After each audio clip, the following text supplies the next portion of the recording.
Hello जी, स्वागत है आप सभी का आपके अपने चैनल रीच होम पर। मेरा नाम अभिषेक पुरोहित है। जो लोग चैनल पर पहली बार आए हैं वो सबसे पहले चैनल को सब्सक्राइब कर लें so that Gurgaon property market का आपको लेटेस्ट अपडेट हम लोगों से मिलता रहे।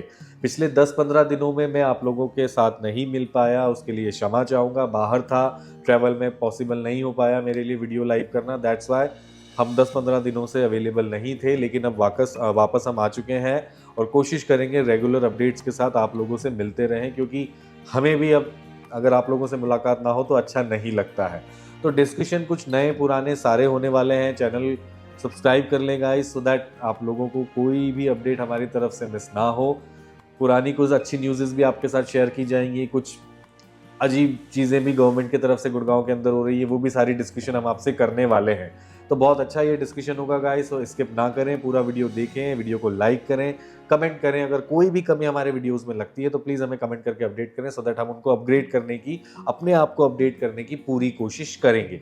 तो कुछ लॉन्चेस हम आपसे डिस्कशन करेंगे, कुछ प्राइसिंग हम आपसे डिस्कशन करेंगे, द्वारका एक्सप्रेस वे पे कुछ हलचल है वो हम डिस्कस करेंगे। स्टिल+4 जो कि सबसे बड़ी अपडेट है वो भी हम एक छोटा सा अपडेट देंगे आपको, क्योंकि वैसे सारा मेजर ज्ञान आपको मिल गया है लेकिन हमने अभी तक कुछ नहीं बताया है। दैट्स वाई हम भी कोशिश करेंगे कि जो भी छोटी मोटी इंफॉर्मेशन अपने पार्ट से दे सकें वो देने की पूरी कोशिश की जाएगी।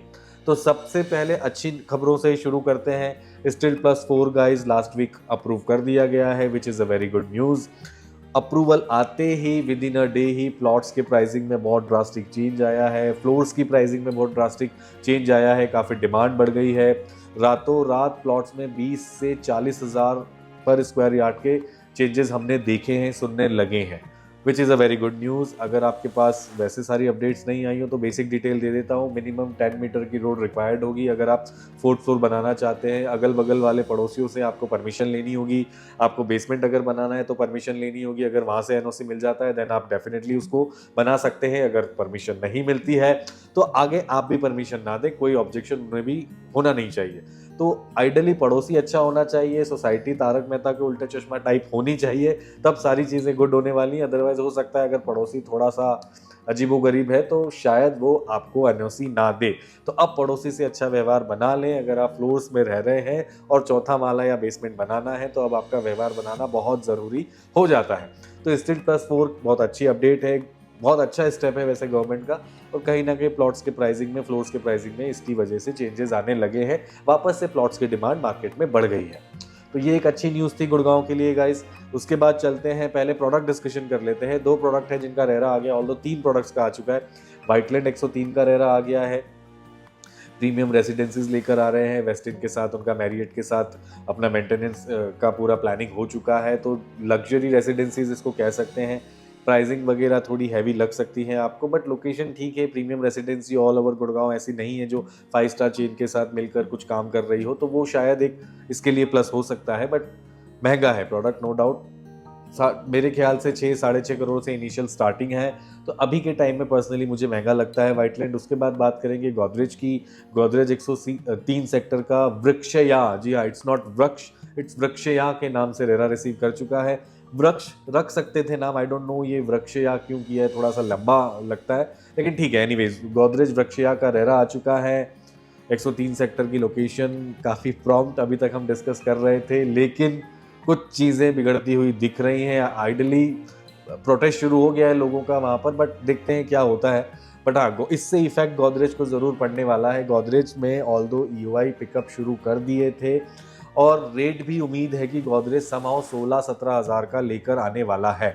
और ये बहुत ही प्रॉम्प्ट प्राइस होता, अगर ये इस रेट पर आता तो डेफिनेटली एक बहुत अच्छा पिक अपर द्वारका एक्सप्रेस वे पर होता।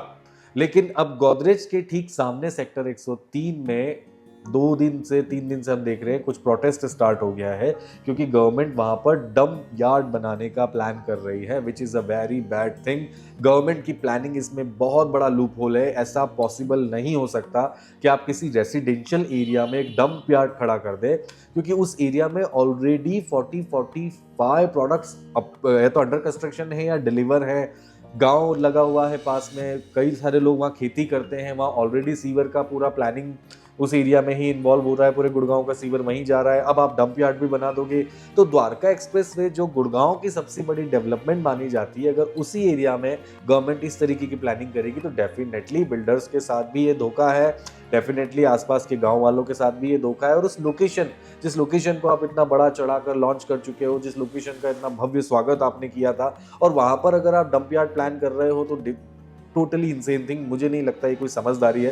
डंप यार्ड द्वारका एक्सप्रेसवे के सेक्टर्स में अगर आएगा तो डेफिनेटली वहां के सेक्टर्स की प्राइसिंग हाफ से भी कम हो जाएगी, अगर वो लिटरली अप्रूवल्स उनको मिल जाते हैं। तो पहले 101 सेक्टर में प्लान किया था, वहां पे इश्यूज आए, फिर 102 में किया था, तब लोगों ने प्रोटेस्ट किया। अब 103 सेक्टर में इन्होंने प्लान कर लिया है, वहां पे भी अब प्रोटेस्ट चालू हो गया है। आज संडे का दिन है और जिस तरीके से वहां पे लोग डिस्कशन कर रहे थे, आज काफी भीड़ वहां इकट्ठी होने वाली है। तो इसका बहुत बड़ा इम्पैक्ट डेफिनेटली गोदरेज को आएगा। और अभी मैं तो किसी को सजेशन नहीं दूंगा जब तक ये चीज़ क्लियर ना हो जाए कि आप गोदरेज में ईओआई दें, थोड़ा सा होल्ड करें, क्योंकि कल को खुदा ना खास्ता अगर ऐसा कुछ हो जाता है तो डेफिनेटली प्राइसिंग्स में बहुत नेगेटिव इफेक्ट पड़ेगा। चौधरी चरण सिंह यूनिवर्सिटी है, वहाँ बच्चे पढ़ने भी आएंगे। वहाँ पे माता शीतला देवी हॉस्पिटल भी वहाँ पर कंस्ट्रक्शन में चल रहा है, उस पर भी डेफिनेटली आप, और एक तरफ आप हॉस्पिटल बना रहे हैं, कंस्ट्रक्शन आपके कॉलेज का चल रहा है, यूनिवर्सिटी का चल रहा है। अब उसी के अपोजिट अगर डंप यार्ड आ गया, आपने बिल्डर्स को भी लैंड बेचा हुआ है, बिल्डर्स को भी लैंड अप्रूवल्स दिए हैं, ऐसा कोई मास्टर प्लान में भी नहीं दिखाया गया था। तो ये एक कहीं ना कहीं गवर्नमेंट की तरफ से लीक है और बहुत ही पुअर वे ऑफ वर्किंग में कह सकता हूँ। वैसे ही हम इंफ्रा को लेकर कहीं ना कहीं हमेशा नेगेटिव रहते हैं। गुड़गांव की infra is not that great, pricings बहुत हाई हैं प्रॉपर्टीज की, लेकिन इंफ्रा के मामले में हम नोएडा से बहुत दूर है, कोई डिस्कशन ही नहीं है नोएडा के इंफ्रा से। और उसके बाद अगर ये सारी चीज़ें और होंगी तो डेफिनेटली गुड़गांव का भी नाम खराब होगा, और जिन एरियाज में इतना रेट्स हाइक हो गए हैं उन रेट्स पर डेफिनेटली इंपैक्ट पड़ेगा, क्योंकि ये डिस्टेंस कोई ज़्यादा नहीं है। आपका हार्टसोंग अप्रोक्सीमेटली 1.2 किलोमीटर के डिस्टेंस पर है जो कि डिलीवर्ड है, शोभा 2.5 किलोमीटर के डिस्टेंस पर है, गोदरेज के तो बहुत ही नज़दीक होने वाला है, व्हाइटलैंड भी फिर वहीं पर आ रहा है। तो लोगों ने जो 7-7, 8-8 करोड़ के फ्लैट्स खरीदे हैं और वो क्या अपने पेंट हाउसेस से अपने अपार्टमेंट्स में डंप यार्ड व्यू देखने के लिए इतना पैसा दे रहे हैं, तो वो थोड़ा सा मुझे एक नेगेटिव लगता है कि गवर्नमेंट को इसके बारे में सोचना चाहिए। वैसे हम मिलेनियम सिटीज को कहते हैं, गड्ढों से भरा गुड़गांव है, वैसे तो गुड़गांव में गड्ढे नहीं है, गड्ढों में गुड़गांव है। आइडियली देखा जाए, बारिश आधे घंटे की हाल गुड़गांव का बुरा कर देती है। मिलेनियम सिटी आप इसको कह रहे हो, ग्लोबल सिटी वाली आप लोग प्लानिंग कर रहे हो, लेकिन अगर उन प्लानिंग्स के बाद जो एग्जिस्टिंग सिटी है उसी को आप एक अच्छे तरीके से मेंटेन नहीं कर पा रहे हो, मैनेज नहीं कर पा रहे हो, तो फिर आगे की प्लानिंग्स को फिलहाल होल्ड करके आपको पहले जो एग्जिस्टिंग सेक्टर्स हैं उनको पहले मेंटेन करना चाहिए, इंफ्रा को मेंटेन करना चाहिए, देन ओनली आप आगे का प्लान करो। क्योंकि इस तरीके की अगर गवर्नमेंट्स हैं और ऐसी प्लानिंग्स है तो फिर अननेसेसरी बस पैसा बढ़ रहा है, ऐसा कुछ भी नहीं है जो इतना हाइक प्राइसिंग्स को करना पड़ रहा है। और बिल्डर को भी कुछ कह नहीं सकते क्योंकि लैंड डेफिनेटली महंगी हो गई है।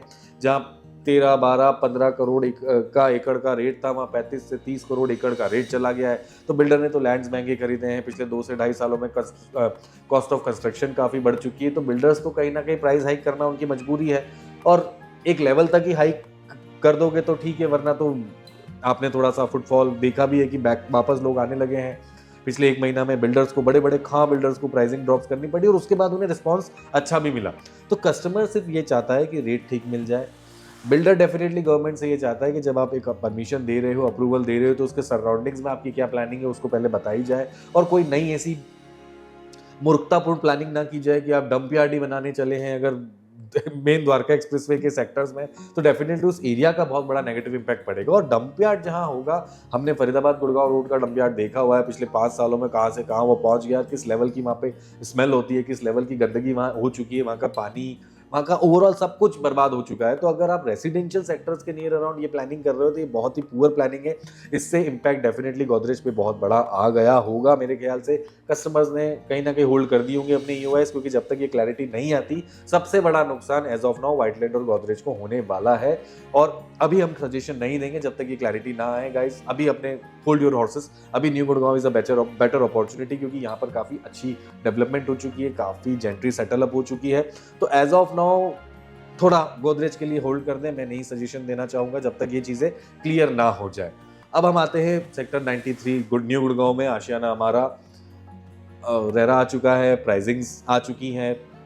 फेज 3 से फेज 4 में ओवरऑल 50 से 55 लाख रुपए का एप्रिसिएशन है, वेरी क्लियरली। अगर आप डिस्काउंट्स के बाद भी बात करते हैं, तो अगर आप कंस्ट्रक्शन लिंक पेमेंट प्लान में टेंटेटिवली 250 के प्रोडक्ट को लेते हैं तो आपका 7% का डिस्काउंट मैं बोलूँगा, क्योंकि 12% में 5% GST एड ऑन करते हैं, तो 7% डिस्काउंट के बाद वो अप्रॉक्सीमेटली 232, 235, 230 से 240 के बिटवीन का 3 बेडरूम 2 टॉयलेट आपको मिलता है।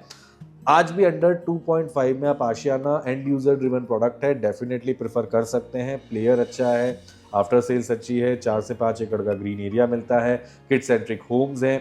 आई नो कई सारे कस्टमर्स को महंगा लग रहा है, आई नो जिनको फेज 3 में नहीं मिला था उन्हें तो महंगा लग ही रहा होगा, उसमें कोई दो राय नहीं है, लेकिन फिर भी बिल्डर ने 250 से 280 के रेट में थोड़ा सा और करेक्शन करके 232 से 265 का रेट कर दिया है। तो आशियाना एक अच्छी अपॉर्चुनिटी है एज ऑफ नाउ। वो सेक्टर्स बहुत अच्छे से डेवलप हो रहे हैं, सेक्टर 95 और ये आगे वाले जो सेक्टर्स हैं ना, इनमें आप बहुत ड्रास्टिक चेंज आने वाले समय में देखने वाले हैं। तो आशियाना हमारा एंड यूजर्स के लिए बहुत अच्छी अपॉर्चुनिटी है। इन्वेस्टर्स 3 साल वेट करिए, रजिस्ट्री कराइए, then only you can exit. तो इन्वेस्टर्स के लिए लंबा गेम है। अगर आपके पास पैसा है और आप एक लंबे समय के लिए इन्वॉल्व होना चाहते हो, which is a very right way to invest in a property, मैं यही सजेशन देता हूँ कि पैसा पूरा हो then only you should enter. ये नहीं कि आप 2 करोड़ के प्रोडक्ट में 1 करोड़ में एंटर कर रहे हैं, वो आपके लिए कहीं ना कहीं गड़बड़ घोटाला हो सकता है। वो गेम ना 10 सालों में एक बार आता है और वो आ चुके निकल चुका है। तो अगर आपके पास पूरा पैसा है तो Ashiana is a very right way, Ashiana is a very right opportunity. छोटे साइजेस अगर मैं सुपर एरिया टेंटेटिव निकालूं तो 1500 से 1600, 1800 से 1900, जो कि अभी कोई भी बिल्डर जिन पर ध्यान नहीं दे रहा है उन साइजेस के साथ ये प्राइसिंग फेज 1, 2, 3 वालों को महंगी लग सकती है, लेकिन इससे सस्ता नए में कुछ भी नहीं है। B grade, C grade builders जिनके रीसेल वैल्यूएशन 2 साल पहले 70 लाख के थे, वो अब हम 1.5 से 160 तक बेच रहे हैं। तो उनसे कंपेयर में करूं तो फिर एनी डे आशियाना हमारा is a very good opportunity. ऐसे सेंडाना is a very good opportunity. आप इन प्रोडक्ट्स पे डेफिनेटली एक बार रीथिंक करें, क्योंकि ये प्रोडक्ट बहुत अच्छा रिटर्न आने वाले समय में दे देंगे। समय लंबा दीजिएगा, 4 से 5 साल आप एसएस को और 3.5 से 4 साल आशियाना को दे सकते हैं, तो एंटर कर जाइए। एंड यूजर्स के लिए तो विदाउट एनी सेकंड थॉट, अगर आपका बजट आपको अंडर 250 3 बेडरूम 2 टॉयलेट और अंदर 3 बेडरूम 3 टॉयलेट अलाउ करता है, तो विदाउट एनी सेकंड थॉट हमसे कनेक्ट कर ले। ईयूआई सबमिशन की पूरी प्रोसेस हम समझा देंगे। फेज 3 में हमारा बहुत अच्छा रिस्पॉन्स आशियाना की तरफ से हमें आशियाना से मिला, हमने आशियाना को दिया, तो we are very confident on that कि आपको आपकी चॉइस की इन्वेंट्री दिलवाने में पूरी मेहनत करेंगे। तो अगर आप आशियाना के लिए इंटरेस्टेड है तो मुझे मैसेज कर दे, कॉल कर ले, सो दैट आशियाना की प्लानिंग कर लेंगे। गोदरेज ऑल्दो हम अभी तक डिस्कशन कई लोगों से कर रहे थे, हमने कई अपने प्रीवियस कस्टमर्स को भी उसकी ऑफर्स दी थी, क्योंकि pricing no doubt Godrej attractive लाएगा, लेकिन अभी हम होल्ड योर हॉर्सेस, अभी गोदरेज में बिल्कुल स्टे मतलब रुक जाएं, क्योंकि जब तक ये डंप यार्ड वाली कैलकुलेशंस क्लियर नहीं हो जाती ना, गवर्नमेंट की एग्जैक्ट वो नहीं आ जाती कि भाई इनका प्लान है क्या और क्यों ये द्वारका एक्सप्रेसवे पर ही डंप यार्ड की प्लानिंग किए जा रहे हैं और क्यों बार बार उस लोकेशन को बर्बाद करने में ये लगे हुए हैं। जब तक वो क्लैरिटी नहीं है तब तक आप प्लीज़ रुक जाइए। किसी भी वे में मेरी सजेशन नहीं है, बहुत क्लियर डिस्कशन करूंगा, ज़्यादा लंबा खींचने का कोई फ़ायदा नहीं है। तो Ashiana is a very good opportunity. Price मैं आपको बता ही चुका हूँ, प्रोडक्ट अच्छा है, कई बार इनके बारे में डिस्कशन कर चुके हैं। अगर महंगा लग रहा है तो देखो चीज़ें अब ऐसा नहीं है, कई लोग ये भी सोच रहे हैं कि करेक्शन कमेंट्स हम पढ़ते रहते हैं, अभी तो 50% ड्रॉप हो जाएगा, आधे रेटों पे बिकेगा, खंडर बने रहेंगे। ये टोटली एक इनसेन डिस्कशन है, इसका कोई दूर दूर तक कोई वो नहीं है, ऐसा नहीं होता। प्रॉपर्टी करेक्शंस हर साल में होते हैं, हर समय एक जैसा नहीं होता। आज प्रॉपर्टी ड्रॉप है तो डेफिनेटली वी शुड एंटर कर लेना चाहिए। एंड यूजर्स के लिए रेट 5 करोड़ हो जाए या वही रेट 3 करोड़ रहे, कोई फर्क नहीं पड़ता। आप अपने घर में रह रहे हो और खुश हो, अच्छा प्रोडक्ट मिल रहा है, तो दिस इज अ गुड, मतलब एक अच्छी इन्वेस्टमेंट आपकी वैसे भी बन जाती है। तो ओवरऑल मैं यही सजेशन दूंगा कि ये जो लोग वेट कर रहे हैं ना कि आधा रेट हो जाएगा, तो ये प्लीज़ गाइज, आप समझदार हो, मुझसे ज़्यादा समझदार हो, आप जानते हो ऐसा कुछ नहीं होगा। चीज़ें समय के साथ महंगी हुई है, आज मुझे भी शायद एक एज हो गई है, हमने बचपन से लेके अभी तक कभी कुछ सस्ता होते देखा ही नहीं। तो कुछ भी सस्ता हो जाए वो पॉसिबल नहीं है। टाइम के साथ धीरे धीरे चीज़ें बढ़ेंगी, कभी एकदम बढ़ जाती है, कभी धीरे धीरे बढ़ती है, कभी स्टेबल हो जाती है, कभी हल्का सा ड्रॉप भी आ जाता है। 10 से 12% का करेक्शन, 15% का करेक्शन एट मैक्स होता है, उससे ज़्यादा पॉसिबल नहीं है। तो गाइज अगर आप प्लानिंग कर रहे हैं तो Ashiana is a very good opportunity. Signature itself a very good opportunity guys. Signature ने प्राइस ड्रॉप करने के बाद एक ठीक ठाक रिस्पॉन्स ले लिया है, काफ़ी अच्छे से माल को अपना एग्जिट करना शुरू कर दिया है। अगर वो साइज में ध्यान देते, मेरे ख्याल से 2600 की जगह एक 1800, 1900, 2000 वाला साइज में इंट्रोड्यूस करते, तो शायद ये वन शॉट प्रोडक्ट था, क्योंकि प्राइसिंग आज भी मैं रिपीट करता हूँ, प्राइसिंग सिग्नेचर बहुत अच्छी लेकर आया है, कोई दो राय नहीं है। Size I don't know builder ये क्यों नहीं समझ रहे कि हर कोई 2500, 2600, 3000, 4000, 5000 का साइज नहीं लेना चाहता। ओवरऑल अगर मैं बात करता हूं तो एक middle class maximum 2000 square feet तक के एरिया में कहीं ना कहीं सेटल अप हो जाता है। तो आप लोगों को 1200 से 2000 स्क्वायर फीट वाले अपार्टमेंट भी बनाने चाहिए, क्योंकि उसमें आपका भी फायदा है, कस्टमर का भी फायदा है, और साइज भी एक सफिशिएंट है एक न्यूक्लियर फैमिली के लिए, क्योंकि गुड़गांव मैक्सिमम आउटस्कर्ट्स के लोगों से ही भरा हुआ है, और वो लोग पूरे खानदान के साथ नहीं आएंगे, वो हस्बैंड वाइफ, 2 बच्चे, कभी कभी पेरेंट्स आते हैं। तो इस टाइप की कैटेगरी को आप ध्यान में रखें। मेरे ख्याल से बिल्डर अगर ये चीज़ देखते हैं, समझते हैं, तो वो इन चीज़ों का ध्यान रखेंगे तो शायद ईजी होगा। लेकिन ओवरऑल कुछ ऐसी डिस्कशंस थी, मैंने आई होप आपको सारी बातें बता दी। Ashiana is a very good opportunity. Signature अगर बजट अच्छा है तो वेरी गुड अपॉर्चुनिटी, हमें कनेक्ट कर लें सो दैट हम आपका ईओआई सबमिशन करा दें। सिग्नेचर में तो अब सीधी अलॉटमेंट्स हो रही है, काफ़ी अच्छे अच्छे डिस्काउंट्स मिल रहे हैं।